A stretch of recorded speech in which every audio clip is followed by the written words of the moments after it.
સરસપુરમાં ભગવાન જગન્નાથજીનું મોસાળમાં પરંપરાગત અને અત્યંત ભક્તિસભર આગમન થયું છે। જય રણછોડ માખણ ચોરના નાદ સાથે સમગ્ર સરસપુર પંથક ગૂંજી ઉઠ્યું છે અને ભક્તોએ ભજન કીર્તનની રમઝટ વચ્ચે ભગવાનના ભવ્ય આગતા સ્વાગતા કરી લાડ લડાવ્યા છે।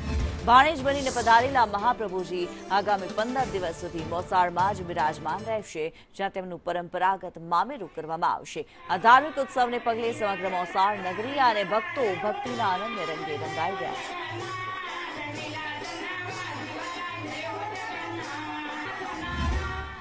ભગવાન અમારા આંગણે પધાર્યા છે ભાણેજડા અને અતિ આનંદ અને ઉત્સાહ છે। ભગવાનને જોઈ અમે હૈયાર ખાય છે।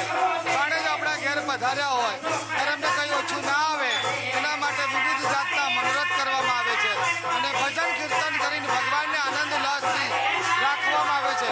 ભગવાનને માઠું ના લાગે એના માટે મામાના ઘરે ખૂબ ઉત્સવ ઉજવાય છે અને આનંદથી ભક્તો નાચી કૂદી ભગવાનનો ઉત્સવ પૂર્ણ કરે છે। રાજ્યમાં